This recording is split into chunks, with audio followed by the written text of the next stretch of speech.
Why you gotta do this every single time?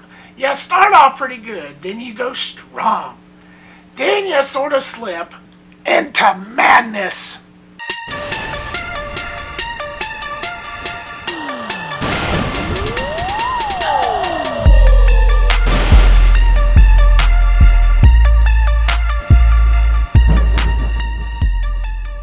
What's going on, guys, and welcome back to the channel. Always happy to see you guys here, and welcome back to my film review series of Final Destination, this time with The Final Destination, the 4th chapter in this series, to which we've got one more to go before Final Destination Bloodline, and once that is over with, it'll be followed by a ranking, so watch out for that.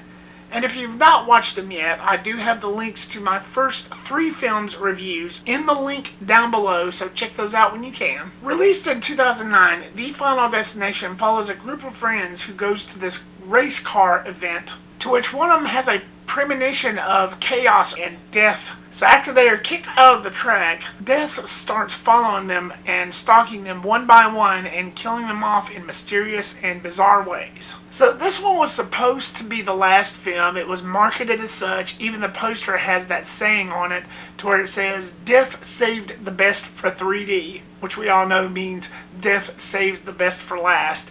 But I'm here to tell you guys, this was not the best. This was not the greatest. It was a total disaster. And I can't even believe I'm actually saying this, but starting off with the positives for The Final Destination, and I only have one, which goes to tell you a lot. The only thing I could really muster up to where I could honestly say that I enjoyed anything about this movie was that actual opening scene with the race car disaster. You know, every single one of these, and I've said this before in the first 3 films reviews, that every single one of these films has that one event that kicks each of these off, that lets you know what kind of film each of these are. Well, this one involved a racetrack where these group of friends just hang out at, and they watch race cars just racing. That one scene to where everything erupts and chaos starts ensuing, that was actually quite enjoyable. That was actually pretty entertaining. If there's anything I could take away from this film that I actually did enjoy, is that actually had merit. Honestly, guys, watching this, I was trying to muster up some sort of good that I could say about this, and that's the only thing that I could honestly say. That's the only thing that I can honestly say that I enjoyed about this one. That was all I could find, because diving into my mixed, and I'll try my best to kind of ease into the bad and the ugly here. The kills were at least somewhat decent. Somewhat. There's some creativity here, some satisfying ones for at least a few. But because of the very idiotic choice for them to make this 3D was just plain stupid, and it just kind of got in the way with a lot of that. I've never been a fan of 3D horror. Never. With the exception of maybe one, which I'll get into here later, but I've never been a 3D horror fan, per se. Because when you do 3D in horror, that means blood is going to be very much in your face, which I know that kind of sounds like I'm downing like the rest of my philosophy of how much of a gorehound I am. But when you're watching it in 3D, it makes it look cheesy. It makes it look very fake. And some of it looks so digital in a way, even though they might not be using digital blood. But some of it looks so fake and so bad that I just can't even muster the words to describe how bad it looks. I'll just throw in one more, to the point of where it was just plain ridiculous. One particular kill to where I just thought was so jaw-droppingly insane and so stupid and dumb that one might think, was the filmmakers on crack when they did this? Just saying. One kill that actually involved in that opening scene that just really, no. Which brings me to the negatives, continuing on with this 3D nonsense. This came out at a time where 3D horror was kind of becoming a thing. You know, at this point we had Saw 3D, Saw 7, and we had My Bloody Valentine and Piranha 3D. With the exception of My Bloody Valentine, I've never been a fan of 3D horror. I've just never been a fan of it. Plus, it never really helped that I was always wearing these. But I managed to go to a few showings and putting those 3D glasses on. And some of it was pretty interesting, but it wasn't horror. With the exception of My Bloody Valentine, horror in 3D just never worked for me. And for them to make this one 3D, now, I don't know whose decision that was, but as far as director David R. Ellis goes, if this was his decision, what happened? Now, I'm not trying to speak ill of the man. The man passed away some years ago, but he was the director of one of my most favorite ones in this series, Final Destination 2. So how he goes from doing that, which was epic in all sorts of ways, in story, narrative, and everything else, to this. What happened, dude? You had it. What happened? Seriously, what happened? I don't know. It's just that whole 3D thing in horror I've just never been a fan of, and I never will, and I'm kind of glad they stopped doing that, because I think they figured by 2011 or 2012 that just really wasn't working, and it really speaks here. It really speaks. Like I said, I don't have a problem with 3D if it's action. But in horror, no. No thanks.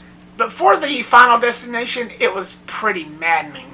None of it worked. None of it made sense, as with most horror 3D films. It just wasn't for me. Plus, wearing those glasses, and again, I mentioned earlier, wearing these all my life never really made it easy, which is why I pretty much gave up on it a long time ago. And I'll discuss it a little bit further, because I know the next one in this series was 3D as well. But that's a discussion for later on. But the 3D for this just did not work. Did not work for me at all. It just got so annoying, and I pretty much tapped out. Pretty much tapped out a long time ago in 3D horror. Now, I've already touched enough on the 3D aspects of this and how stupid that was. But there's moments and segments, and to where, you know how I mentioned in the third film, to where they looked at those pictures to try to beat death, and how that was such a clever and smart and awesome way that they did that in that film. Well, in this, the main character, our main lead, kept on having these day visions and sometimes nightmares, to where it would be so grueling and things would just be all up in your face again with that 3D crap. What the hell was going on? It's like, I got some of it because it actually explains further on as the film goes on, but I'm like, that was such a stupid way to do that.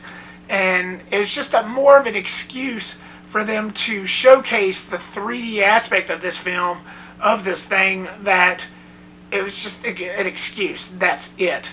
It didn't hold real merit, and it wasn't clever at all. It just trumped over everything that last film, or everything that the first three films did, for that matter. The way that they just did that whole scenario was just plain lazy to me, and I've never got into that. Even way back when this film came out, I just never really agreed with it. And it was just another thing that just really grilled my nerves. There's no substance, there's no excitement. It's just a total waste on how they handled certain things in this because of that crap. And you got the most unlikable characters in a film. None I liked in this. None I could follow. None I could get behind. Not even our main lead in Bobby Campo. I wasn't able to buy into his trauma. Not like I did with Mary Elizabeth Winstead in the last one. He wasn't giving me that much to work with. It just didn't seem like he was there acting at all. Now, no offense to the guy. I'm sure he's pretty cool. But he's somebody that I've never seen since this film. Now, maybe that's on me. Maybe I'm not out there as much, just watching as many stuff. Maybe he was in a few things since this, but I'm just saying, I watch movies every day just about, and I've never seen this guy, or any of the cast members for that matter, in this film since then. They just all came off like soap opera actors. They just didn't quite fit. Everybody was miscast. They're just another one of those weak elements that showcase just how bad this film was. It's as if the cast and crew was right next door to the filming of this location, of this film, from a soap opera, and as soon as they got done with their scenes in that, they literally carried their characters. Now, I'm just speculating here. I'm just being funny here. They literally carried their characters from what they were playing in that over into this, and made this sort of a soap opera drama. That's how this felt like especially with the way the characters played out, because it was all emotionless. It was just nothing there. So why the hell should I care? Just saying. It was sad. Now again, that's not anything against anybody, but I'm sure if they were given more proper, better material, this thing probably could have landed a lot better. But the way they executed the characters in this was just lackluster at best, and like everything else in this film, like 90% of things in this film, it just never worked for me. The characters was just lazy writing, and especially with its dialogue and the way that they came off with their dialogue and with their actions. No emotion, no depth, nothing I could get behind, and nothing I could believe. None of them seemed like they were even trying. They were just going through the motions. If they just had Tony Todd show up for just like a little 5-minute cameo like he did in the first two, that probably would have salvaged it. It wouldn't have probably changed my mind about the film overall, but that probably would have salvaged it just a little bit. And there were some blindingly obvious and illogical fallacies that really got to me, and it's something that I know the average Joe would ignore, but for me, since I look at movies a certain way, there are certain scenes in this to where, like, really? And I know you're supposed to suspend your belief and expand your belief horizons just a little bit, but I've got my limits. Like, there's a scene to where somebody's blasting some hard metal music right outside somebody's house, and then it cuts away to that somebody in that house to where you hear nothing. He was not wearing any headphones, and he was clearly not a deaf character. And for those of you who works in hospitals, if anybody that's watching this video that actually works in a hospital, who leaves a patient dangling in a room with a big therapeutic tub with the water running and it overflowing? I mean, seriously. Again, I know you're supposed to suspend your beliefs, but there's limits. There's limits, people. And going back to that scene where the guy was blasting music in his truck right outside that guy's house, it was hard metal. It was like Rob Zombie type music. Like, who wouldn't hear that? And the walls didn't seem like they were that thick. I don't know. I'm just saying. Again, limits. And once again, we got a story that's very lackluster. It was very weak. I am so glad that they chose not to have this as the final one, because otherwise it would have been a very sour taste. It would have felt very odd and just out of place because how weak this was.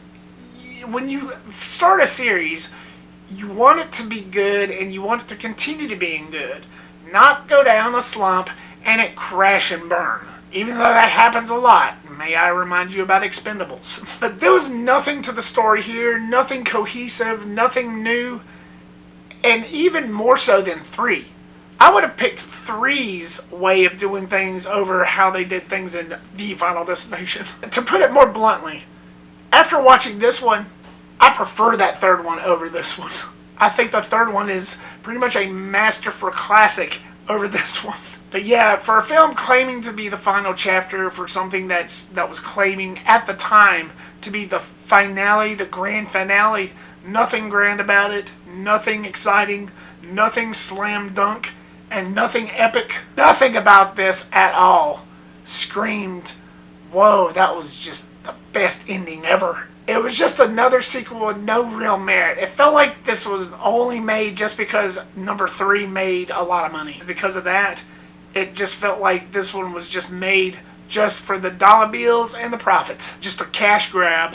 Honestly, again, looking back, I'm surprised I was able to muster up something positive about this, because this one sucked. This one, to me, was a total disaster. This was definitely the weakest one in the group. I definitely wouldn't recommend this to anybody, not with a straight face, that is. It's a terrible film, so much so that you can just skip it.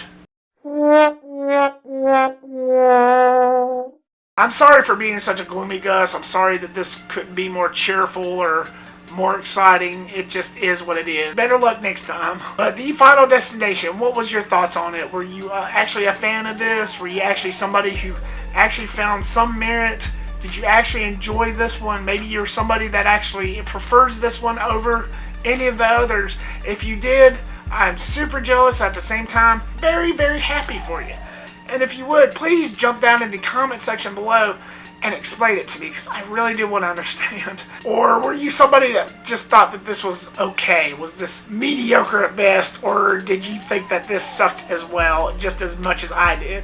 Leave me a comment down below and give me your thoughts. Thank you so much, guys, for clicking here and watching this. I really do appreciate it. Like, subscribe, comment, and share, and make sure to click that bell icon so you don't miss a thing if you like what you see. And I will see you on the next one. Peace.